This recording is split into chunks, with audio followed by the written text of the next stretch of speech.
Ya, soal nomor 11.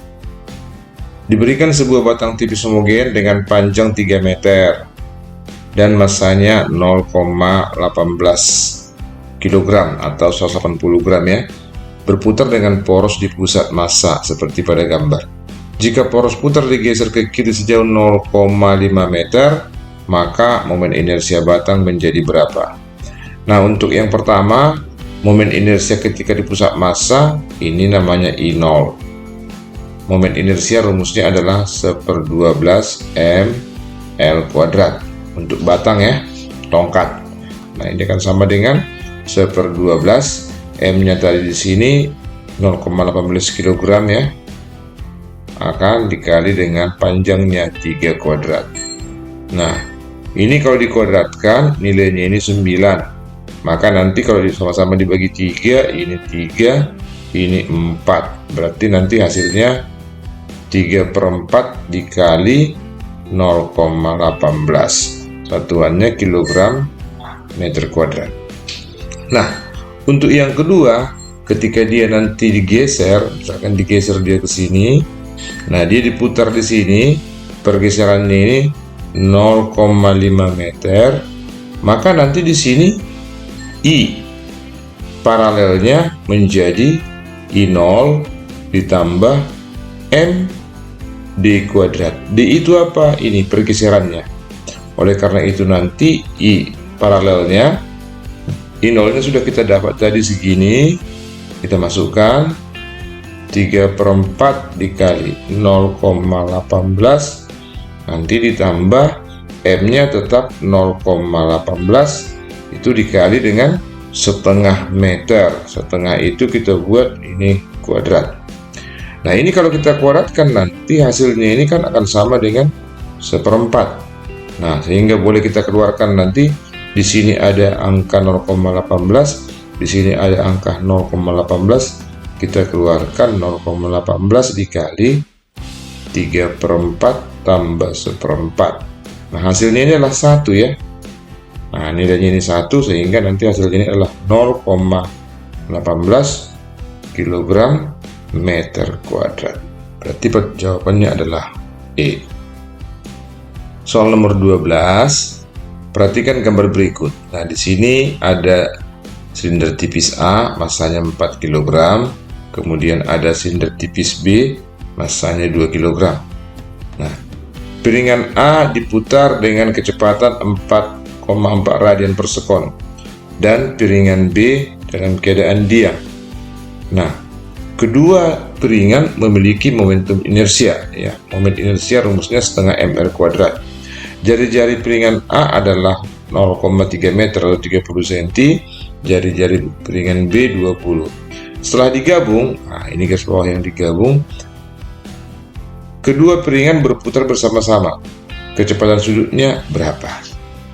Nah, ini adalah hubungan momentum sudut. Momentum sudut awal selalu sama dengan momentum sudut akhir. Nah, keadaan awal yang bergerak atau yang berputar adalah A. Kita cari dulu IA di sini ya. IA rumusnya tadi setengah mR kuadrat, berarti setengah kali massanya 4, kemudian dikali ini ada 30 cm, berarti 0,3 kuadrat. Berarti IA itu akan sama dengan, ini coret kemari dapat 2, 0,3 kuadrat 0,09, berarti akan sama dengan 0,18 kg meter kuadrat ya, kalau dikalikan dengan 2. Nah, kemudian kita cari momen inersia si B. Ini adalah setengah kali M-nya adalah 2 kg, kemudian jari-jarinya adalah 20 cm atau 0,2 kuadrat. Nah, ini ke sini habis jadi 1, 0,2 kuadrat menjadi 0,04 kg meter kuadrat. Jadi sekarang ada dua, yang pertama momen inersianya adalah 0,18, yang kedua adalah 0,04. Nah, sekarang kita hitung untuk momentum sudut ya. Nah, kalau momentum sudut simbolnya itu L. L1 akan sama dengan L2. Nah, awalnya hanya A yang berputar. Berarti nanti kalau L itu rumusnya adalah I kali W. Berarti kalau di sini dia sama, maka nanti boleh kita buat I1, awal ya, kali W1 akan sama dengan I2 kali W2. Nah, kalau yang pertama hanya ini yang berputar, I0 untuk si A. Berarti di sini IA-nya boleh kita tuliskan IA kali WA akan sama dengan nanti di sini IA tambah IB. Ini harus dijumlah karena keduanya udah sama-sama berputar. Baru nanti W2 di sini ya. Nah, sekarang IA-nya kita masukin nilai yang tadi adalah 0,18 dikali kecepatan sudutnya 4,4. Berarti ini 4,4 akan sama dengan 0,18 ini kita tambah dengan 0,04 itu adalah 0,22. Berarti ini 0,22 dikali dengan W2. Kalau gitu ini bisa kita jumlahkan ya. 0,4 ini dengan 0,22 sepertinya bisa kita coret ya. Kalau ini dibagi 22 itu hasilnya 1. Kalau ini dibagi 22 0,22 nanti ini hasilnya menjadi 20 ya. Kalau begitu nanti W2 ya setelah dikalikan W2 setelah mereka bergabung itu menjadi 20 dikalikan dengan 0,18 atau W2 akan sama dengan 2 dikali 1,8 itu berarti 3,6 radian per second. Jadi jawabannya adalah E. Nomor 13 ini tentang titik berat. Perhatikan gambar bangun karton homogen berikut ini. Letak koordinat titik berat bangun dari titik A adalah berapa? Jadi kalau kita hitung dari titik A, ini titik 0 di sini ya. Maka nanti jaraknya ini ke kanan 6 meter. Sedangkan ini dipotong di tengah-tengah ini 3 meter. Di mana letak titik beratnya? Nah, ini adalah suatu bangun persegi panjang yang digunting atau dipotong. Jadi dia boleh kita bagi dulu bentuknya seperti ini ya. Jadi awalnya bangun itu kita anggap penuh dulu, penuh seperti ini. Nah, oleh karena itu nanti boleh kita buat luas awal itu A. A1 itu sama dengan 5 dikali 6, 30 cm kuadrat. Nah, nanti perlu juga kita cari luas yang digunting ini. Ya, luas yang digunting ini boleh kita hitung nanti. Ini 5, sementara tingginya adalah 3. Maka kita buat nanti A2 itu sama dengan 3 dikali 5 dibagi 2. Ini 7,5 cm kuadrat. Nah, untuk selanjutnya bagaimana mencari titik berat? Pertama terhadap sumbu X dulu. Nah, kalau terhadap sumbu Y sepertinya ini tidak berubah, dia akan tetap berada di sini. Ya, berada di sini. Hanya sumbu X nanti yang berubah di sini. Ini titik berat akan bergeser ke kiri atau ke kanan. Jadi kalau dicopot dia di warna merah ini, maka nanti akan bergeser dia ke kiri. Nah, untuk mencari X, nah nanti boleh kita buat ya X1 dikali A1 dikurang X2 dikali A2 itu akan sama nanti bagi A1 kurang A2. Kita masukin angkanya nanti. X1 pada awalnya selalu nanti sebelum dipotong titik beratnya itu akan ada tepat diagonalnya di sini dia. Berarti ini angkanya adalah angka 3. Berarti nanti di sini 30 kali 3 ya, atau 3 kali 30. Sementara X2, nah kalau untuk segitiga ini nanti selalu sepertiga dari alas. Jadi kalau misalnya di sini tadi ini 3, berarti di sini akan 1, di sini nanti 2. Sehingga kalau kita buat, kita turunkan kemarin nanti, ini jaraknya adalah 5. Ya, 3 tambah 2, 5. Sehingga nanti di sini kita buat X2-nya adalah 5 dikali A2-nya adalah 7,5, terus dibagi dengan 30 dikurang 7,5, itu akan sama dengan di sini nanti 90 dikurang ini 37,5 per ini adalah 22,5, sehingga nanti hasilnya ini adalah 52,5 per 22,5. Hasilnya ini nanti dapat 2 ya, 7,5 per 22,5, atau akan sama nanti dengan 2 ini dibagi 7,5 1, 22,5 dibagi 7,5 adalah 3. Berarti nilainya nanti adalah 2/3 cm. Jadi jawabannya adalah B. Nomor 14, ini kesetimbangannya benda tegar. Sebuah tangga dengan panjang 5 meter dan memiliki berat 100 Newton bersandar pada dinding licin seperti pada gambar. Koefisien gesek antara lantai dan tangga adalah 0,5. Berapa jauh seseorang yang memanjat tangga tersebut sebelum tangga tepat akan tergelincir jika berat orang tersebut adalah 500 Newton. Nah, pertama kita gambarkan dulu gaya-gaya yang bekerja. Nah, kalau ini sudutnya 37 dan di sini ini panjangnya adalah 5 meter tangganya, maka nanti panjangnya ini akan 3 meter, sementara ini nanti 4 meter. Nah, kita gambarkan dulu gaya-gaya yang bekerja ya.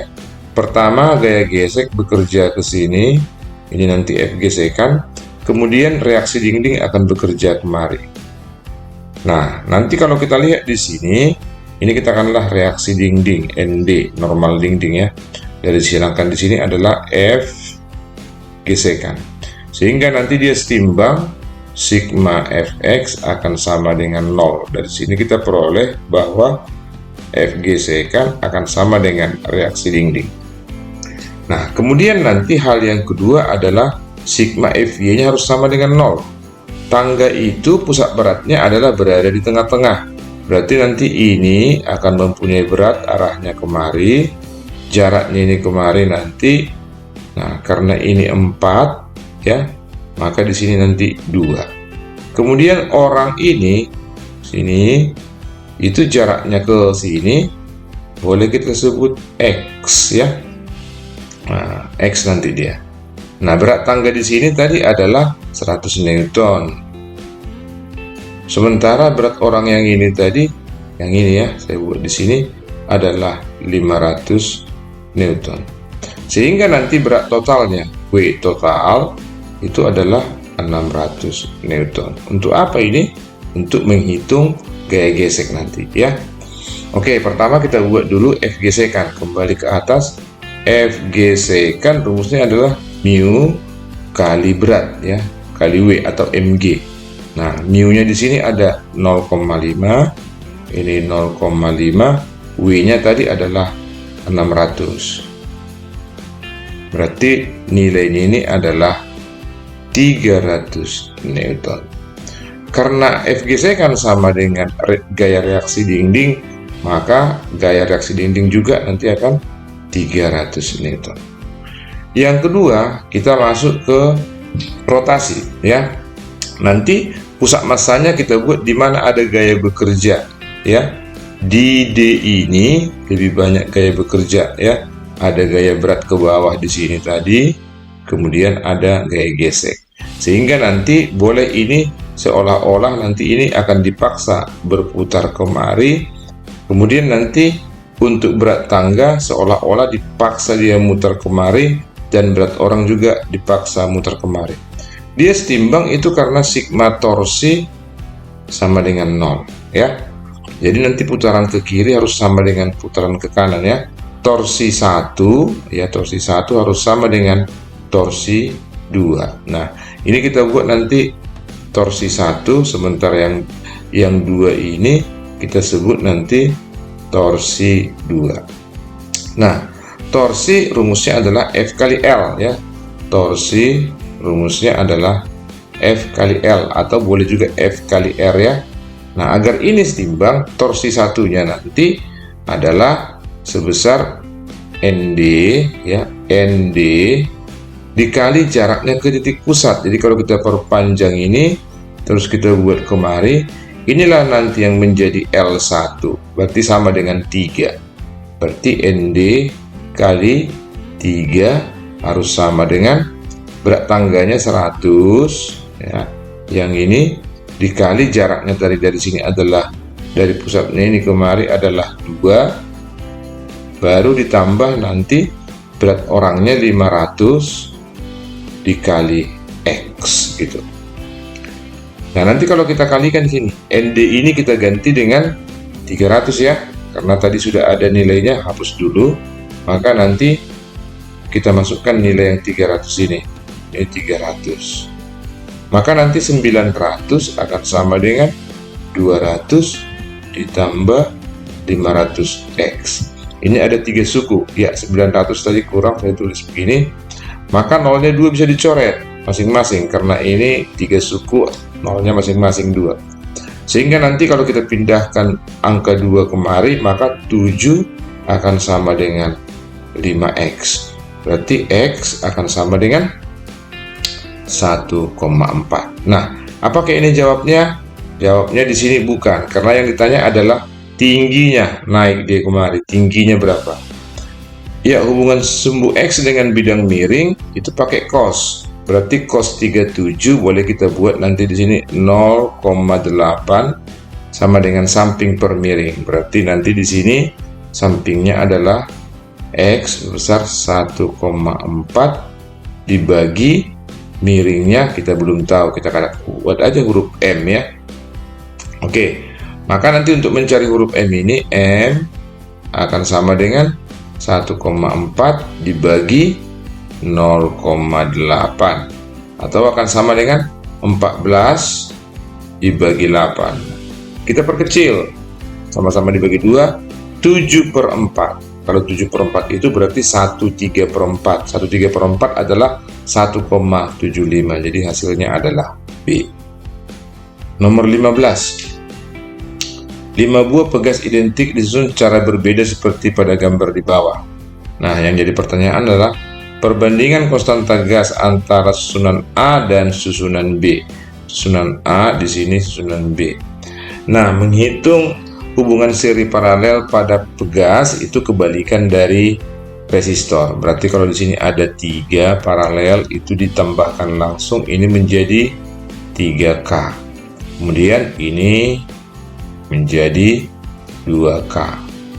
Sementara yang ini paralel, tapi yang paling dekat hubungannya serikan dulu.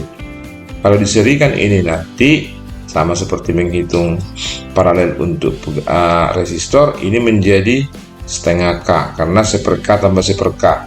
Ini juga ya, 1/K tambah 1/K, berarti ini 1/K total sama dengan 1/K tambah 1/K, itu sama dengan 2/K, sehingga di sini nanti K totalnya menjadi K/2. K/2 adalah setengah K, berarti ini adalah setengah K. Sementara di sini ada satu nilainya K ya, sehingga kalau kita jumlahkan ini setengah tambah 1 tambah setengah K2 nanti itu menjadi 2K. Sementara ini kita buat dulu seri, berarti 1/3K tambah 1/2K akan sama nanti dengan ini kita buat per 6. Berarti di sini 5/6K. Karena di sini adalah pakai seper ya, maka nanti di sini K total satunya itu akan sama dengan 6K/5. Jadi perbandingan nanti di sini ya, K1 banding K2 itu akan sama dengan 6K/5 dibandingkan dengan 2K. Kalau sama-sama dikali 5 ini menjadi 6K ya. Ini nanti dikalikan menjadi 10K. Nah, coret aja ini, sama-sama dibagi 2 berarti 3/5. Berarti hasilnya adalah B.